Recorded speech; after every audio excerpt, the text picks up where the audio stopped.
Hola, hoy te voy a leer un cuento que transcurrió en 1817 que se llama La hechizada del gran escritor argentino Manuel Mujica Lainez de su libro Misteriosa Buenos Aires.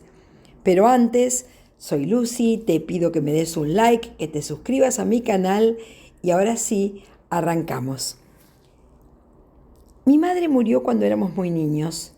Desde entonces, el carácter de mi padre se ensombreció. Su viudez, al coincidir con los acontecimientos revolucionarios de 1810, produjo trastornos considerables en su casa y en su vida. Era mi padre un hombre aferrado a la añeja tradición. Bajo el régimen español, había desempeñado la auditoría de guerra de varios virreyes y su fortuna, sumada a la que le aportó la herencia de su suegro, prosperó hasta destacarle entre los vecinos más acaudalados de Buenos Aires. He conservado su testamento, en el cual detalla con orgullo melancólico la lista de las propiedades perdidas, porque las perdió, embargadas por el gobierno patrio, que sospechaba de su contribución a los levantamientos destinados a abolirlo. Nunca he logrado saber que hubo de cierto en la desconfianza del doctor Moreno y de don Bernardino. La verdad es que muy poco se recobró de las estancias familiares. Había una en Corrientes de casi 70 leguas y que mis imágenes familiares y adolescentes se vinculan con una insoportable hojarasca papelera, con el rasgueo de las plumas de ave sofocado por las cortinas, con las conferencias enlutadas de leguleyos y eclesiásticos y con la sensación de que algo no paraba de roer bajo el piso, entre las vigas y dentro de los muros de nuestra casa vecina de la catedral. La presencia de mi madre, según averigüé, había colmado ese macizo caserón. Muerta ella y desaparecidos los cortesanos que a cualquier hora acudían a interesar a mi padre para que insinuara media palabra en su favor ante Arredondo o Laguerfeliú o Sobremonte, zozobrante también, y luego, desvanecida la opulencia que permitía mantener el trajín de esclavos y servidores, la casa pareció más grande aún, más anchas sus habitaciones y más vacías, a pesar de los muebles enormes y severos que las trocaba en sacristías conventuales y a pesar de los testigos fastuosos que mes a mes se esfumaban y cuya oída, muy niños, no advertíamos hasta que nos preguntábamos: ¿dónde está la yerbera con el pavo de oro? ¿Dónde están las bandejas del abuelo? Y mi padre, con un gesto desesperadamente duro, nos hacía callar. Durante los primeros años de orfandad, dependimos para todo de la negra Tomasa, que había sido nodriza de nuestra madre, pero Tomasa era vieja y cegatona. Pronto se le paralizaron las piernas y con la chochera senil se transformó en algo semejante a los solemnes muebles negros que tanto temíamos. Un mueble de ébano esculpido, arrimado a la pared de un aposento que perfumaban los hinojos cercanos y cuyo piso de ladrillos, esto no lo olvidaré nunca, se diría adornado con alfombras listadas que producían las sombras de las altas rejas. Mi padre no salía de su ensimismamiento. Como un taladro le trabajaba la idea fija. Sería injusto si le guardara rencor, pues la defensa de sus bienes la requería por completo. Si mi madre hubiera vivido, las cosas hubieran sucedido de forma diferente, a pesar del descalabro de la hacienda. Pero mi madre descansaba bajo una losa en la iglesia de Santo Domingo y mi padre ya no era tal, sino un anciano triste, agobiado, perplejo, que aún durante las comidas, comía solo, no cesaba de escribir y de rehacer cuentas y respondía con un distraído beso en la frente a nuestro pedido de su bendición. Para que no le importunáramos y dejáramos de vagar por las galerías, escondiéndonos al topar con frailes y abogados, y escondiéndonos sobre todo para no encontrarnos con él, que enseguida nos mandaba a repasar la lección de latín y el catecismo, se le ocurrió enviarnos diariamente, después del almuerzo, a jugar en casa de su prima Paula Mendoza. Así lo hicimos durante mucho tiempo. Tía Paula era una de esas señoras principales de la ciudad. Creía mi padre que sola y sin hijos nos dedicaría a su parte, pero tía Paula apenas disponía de unos minutos para nosotros. Siempre la rodeaban las visitas. Siempre había en su estrado gente mundana y alegre. Las mujeres se mostraban chales y peinetas traídos de Europa y los hombres eran elegantes. Decían versos, tomaban mate y bebidas dulces, jugaban a las prendas, comentaban los menudos episodios de Buenos Aires, reían en el aleteo de los abanicos y el ofrecimiento modoso de las cajas de rapé y de los pastilleros, y sus risas campanillaban hasta la huerta. En la huerta, más allá de los patios, nos refugiamos Asunción y yo entre los criados de la casa de Mendoza. Asunción dejaba ya de ser una niña cuando sucedió lo que voy a contar, y acerca de lo cual pueden ustedes ser escépticos sin incomodarme, pues su extravagancia justifica no solo el recelo, sino también la incredulidad. Mi hermana tenía 13 años. Yo andaba por los 12 y la adoraba. Nuestro aislamiento nos había alejado de otros chicos. Hoy mismo, después de 40 años, cuando indago en mis memorias de entonces, titubeo al esforzarme por calificar exactamente lo que por ella sentía. Lo indudable es que nunca he querido así a nadie. La adoraba y hubiera quedado durante horas sin más juego que trenzar y destrenzar la mata de pelo castaño que deshecha le caía hasta la cintura, o sin más distracción que mirarla correr y correr tras ella, fragilísima, levísima, aérea, en ese momento del desarrollo en el que el cuerpo comienza a diseñarse y en que por eso mismo, por eso que trasunta de ser y de no ser, de estar y de escurrirse, logra una calidad vibrante, fugaz y enternecedora. En la huerta reinaba Bernarda Velasco, una mulata joven. Era una muchacha realmente hermosa y ahora malicio, por cierta aristocrática semejanza, que mi tío Mendoza, don Cipriano, gran caballero andaluz, amigo del virrey Marqués de Loreto, algo decisivo tuvo que ver con su venida al mundo, porque poseía unas maneras naturalmente sensoriales que contrastaban con su color y con sus labios gruesos, carnales. Cuando la conocí, no capté enseguida, no hubiera podido hacerlo, el enigmático influjo que emanaba de su personalidad. Pasaba con repentina rapidez del lánguido despego que, aún cerca de nosotros, la enclaustraba en una aparente lejanía a una preocupación de animal que acecha. Los ojos verdes le chispeaban entonces y apretaba los dientes perfectos como los de Asunción, sin llegar a sonreír. Pero esto y mucho de lo que después se produjo y que he ido deduciendo escapaba a la inconsciencia de mis cortos años. Lo único que a mí me importaba era retozar detrás de mi hermana como un cachorro y acosarla entre los melones y las sandías o en la penumbra anaranjada de los frutales o arrancar puñados de jazmines para volcarlos sobre su pelo. Las tardes de Bernarda Velasco se enhebraban sobre una alfombra que había sido azul y que la pátina del tiempo había desvaído hasta lavarla con tonos misteriosos, como de cielos muy pálidos, muy delicados, muy lueñes. Alrededor, como en una estampa de mercado asiático, esparcíanse los nobles objetos de metal de aquella casa rica. Bernarda Velasco cuidaba de ellos, los frotaba todas las semanas con ceniza, los pulía con retazos de terciopelo, los hacía brillar hasta que los candelabros de plata parecían de oro y las salvillas de oro parecían de fuego y arrojaban llamas cuando las alzaba el sol. De vez en vez caía por la huerta algún enamorado suyo.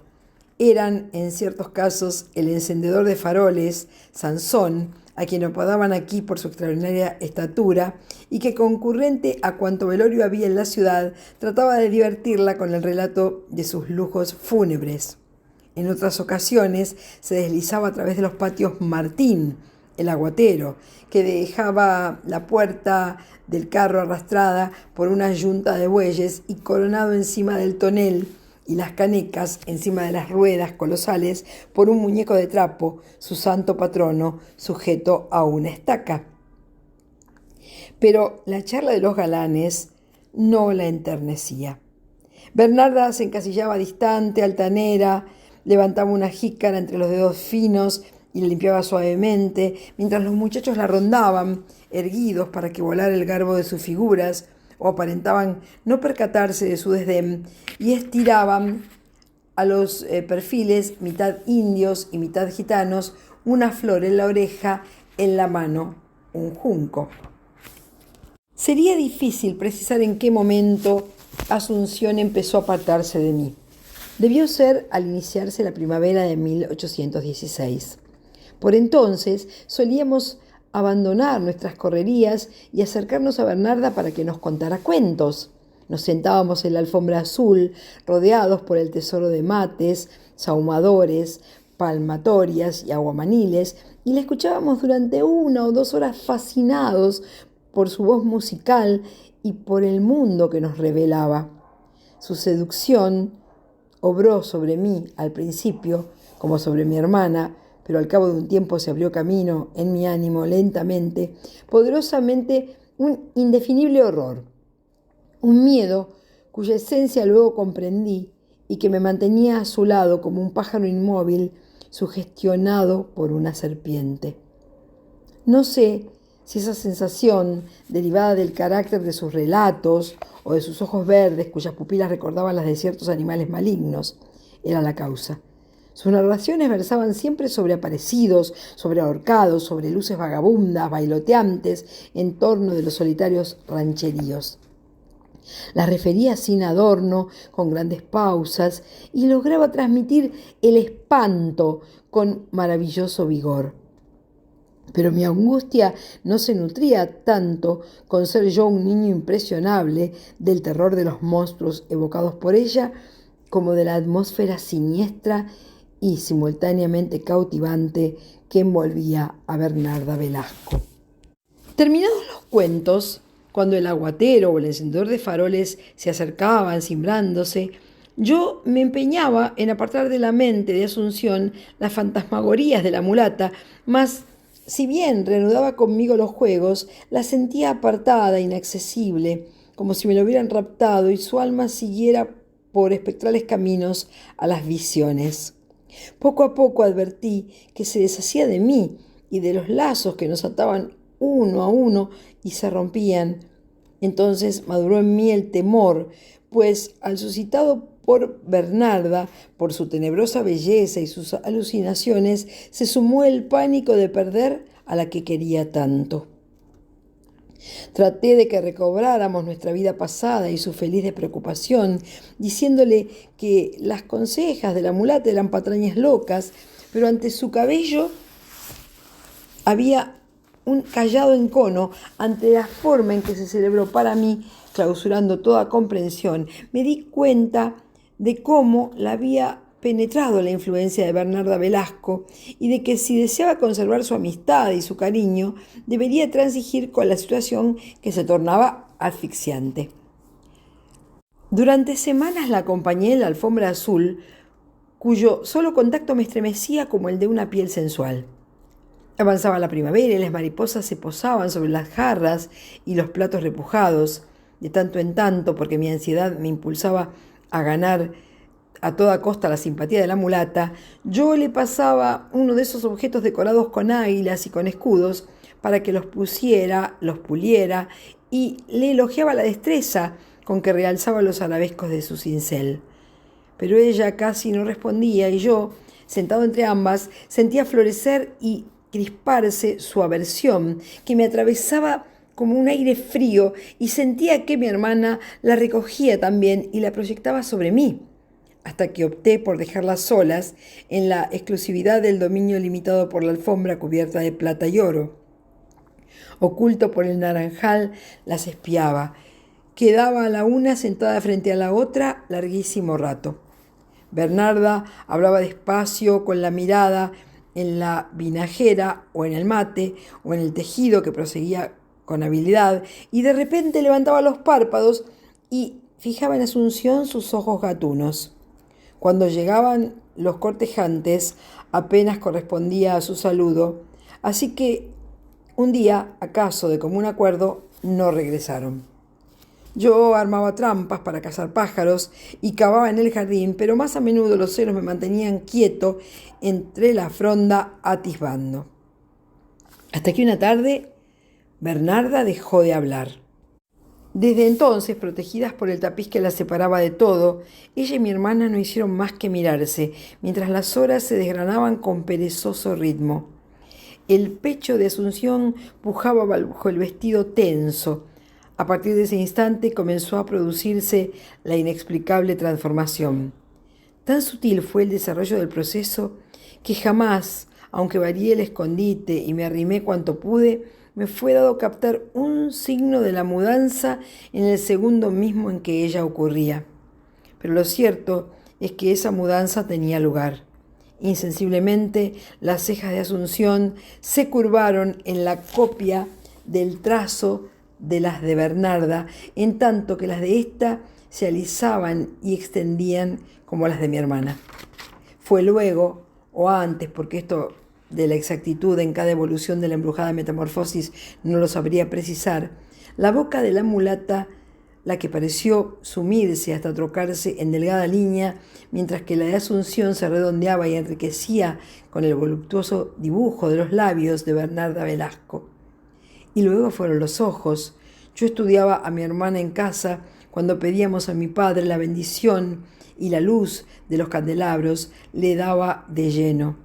Una noche discerní en el fondo de sus ojos algo nuevo, como si otros ojos fueran surgiendo, aflorando en la profundidad de los suyos y entintándolos con reflejos verdes.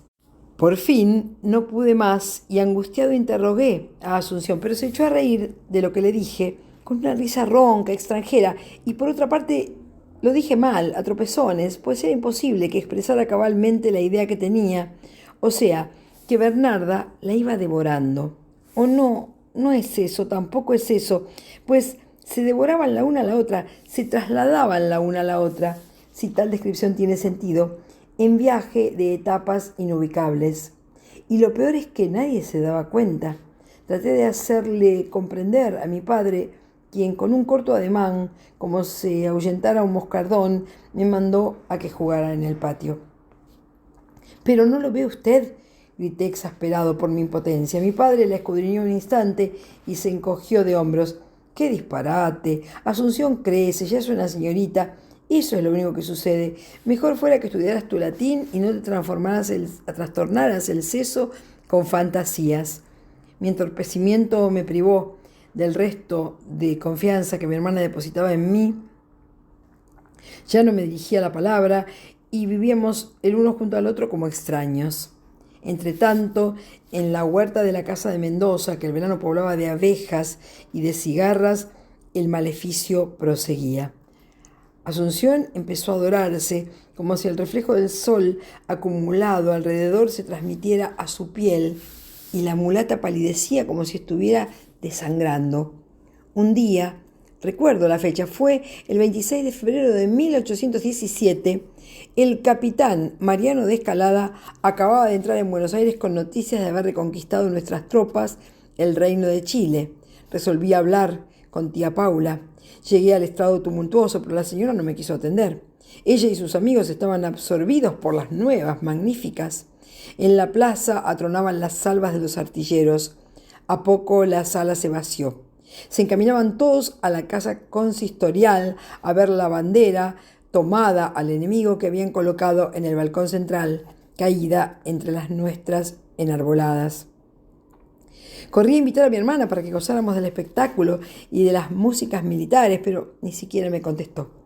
Bernarda me miró por primera vez en mucho tiempo y me costó reconocerla.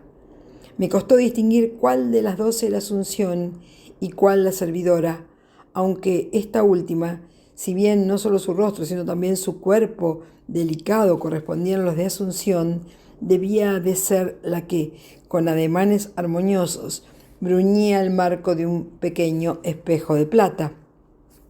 La otra, mi hermana, en verdad era ya idéntica a Bernarda Velasco. Unidas las manos, en actitud reverente, dijérase que la adoraba.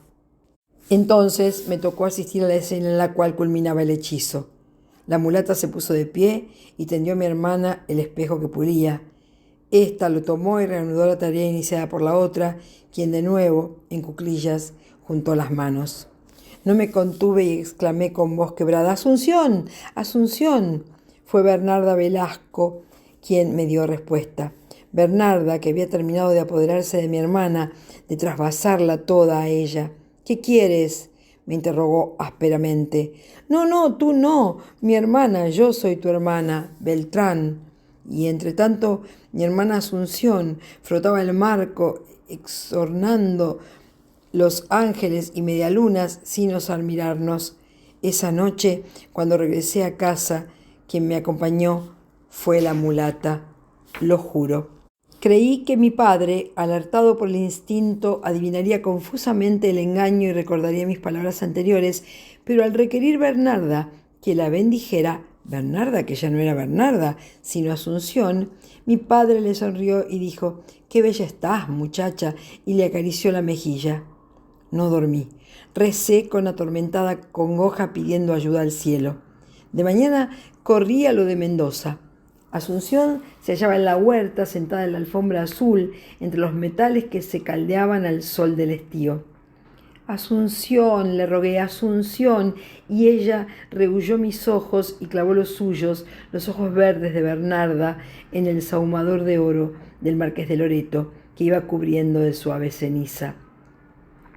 Quedé junto a ella, hablándole como se habla a los niños muy pequeños, para que no se asusten, pero no quiso contestar. Apareció por el jardín tía Paula a buscar unos jazmines.